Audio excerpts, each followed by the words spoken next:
this is probably going to be a short review. The Ahsoka series is frustratingly stupid. Wait, I think I already used that title for episode 3. The Ahsoka series is still frustratingly stupid. What happens in this episode, you ask? Nothing, literally nothing of actual consequence. And what does happen is pretty obvious.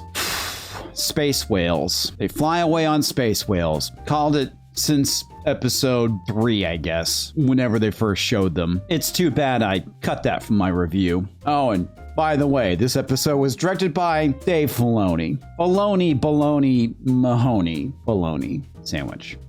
I ran out of words because the show is making me retarded. Well, the show, for the most part, picks up where it last left off, where Ahsoka was in the space between spaces, and Anakin's like, I'm going to finish your training. And she's like, I'm good. I'm a girl boss. Nah, you really don't need to. And he's like, yeah, whatever. Tell me what's going on. I'm here to finish your training. It's a little late for that. One is never too old to learn, Snips. What's the lesson, Master? Live or die. I won't fight you. I've heard that before.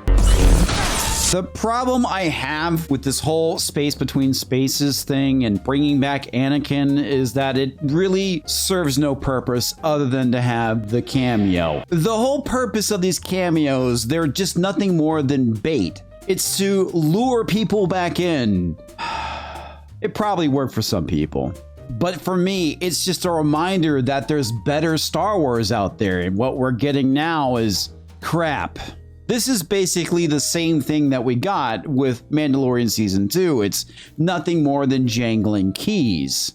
And to try and draw people in because it's Hayden Christensen as Anakin Skywalker. And that's all it is. It's just bait. And he tells her that she can choose to either live or die. And unfortunately, that's just not how death works. Ahsoka and Anakin dance fight for a bit, where she basically kind of girl bosses her way out of the situation. Looks like you don't have much left to offer. And Anakin's like, well, I still have a few tricks up my sleeve, where he goes to shatter the glass floor. I haven't taught you everything yet. I'm not sure if this is some kind of metaphor for something, but you know, whatever. Well, it just so happens that there is something called the glass floor. According to Heather Johnson, an associate professor of sociology, argues that the inverse of the glass ceiling, that many in historically advantaged groups benefit from the glass floor that prevents their children from falling too far down the ladder of success. Could this be a reference to Luke Skywalker? I don't know. Possibly, possibly not. Maybe I'm reading too deeply into this, but then again, this is Disney we're talking about. I don't give them the benefit of the doubt. And then we get a flashback to a scene that I wanted to see 21 years ago, which was the Clone Wars in live action format, preferably on the big screen.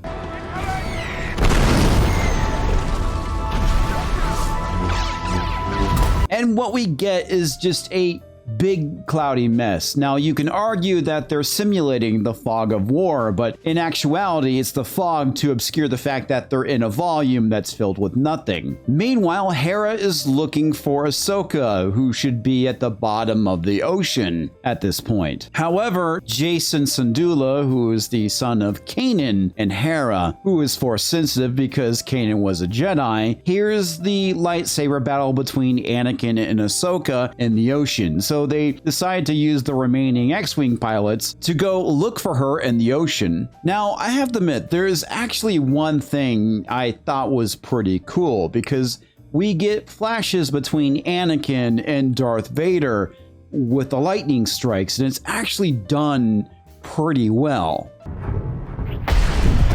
just from a visual effects perspective. However, in my opinion, it's just milking more member berries.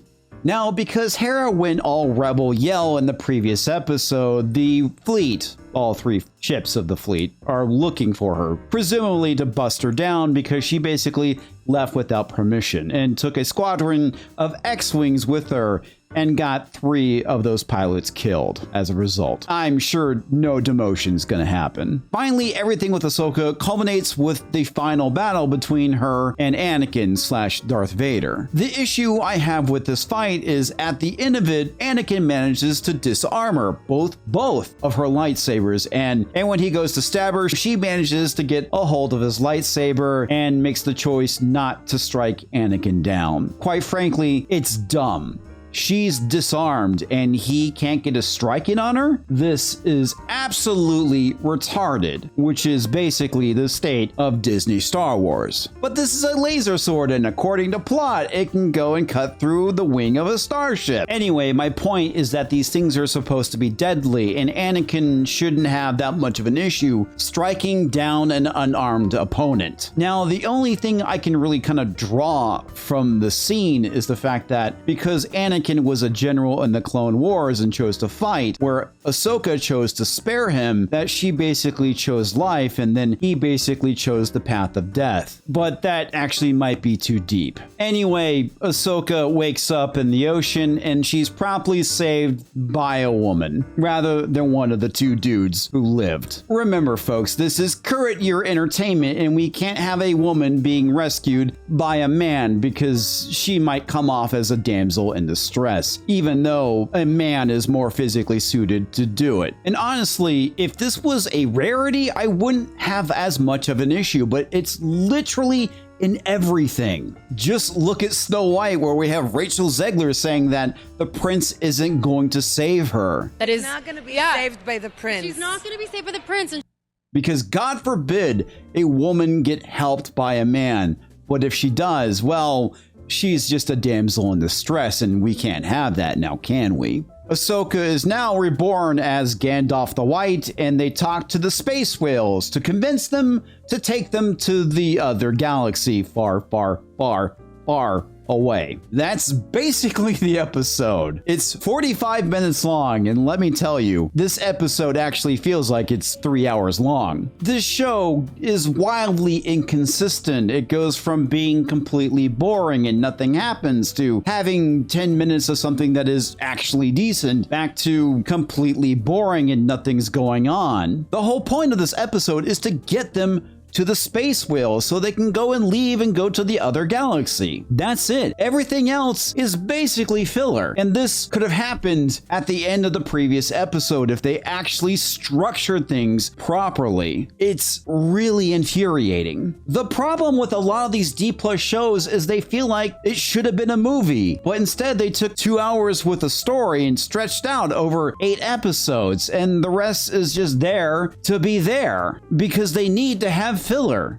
Shit, I'm probably giving them way too much credit. It's probably more like a 15-minute episode once everything was actually edited down. Or a 30-minute episode of Rebels. The other issue I have too is that seeing the live action Ahsoka as a child and being a commander is really stupid. I mean, it worked in the Clone Wars because it was a cartoon, but when you see it in live action, it's just like, my God, why are you giving a child command of stormtroopers? I mean clone troopers. It would be different if Ahsoka was a young adult, but she's not. She's literally a child. And the issue with that is that just being a Jedi doesn't give you experience or wisdom, hence why they're a Padawan. So in retrospect, it's like, wow, that did not age well. Overall, I thought the episode was terrible. This is probably the worst one so far, mainly because of how pointless everything is. And I imagine that the next 2 episodes are going to be no different. It's going to be the last one where things actually happen. Oh God, at this point, I just want Star Wars to fucking die. I mean, I wish I could say we're getting too much of a good thing, but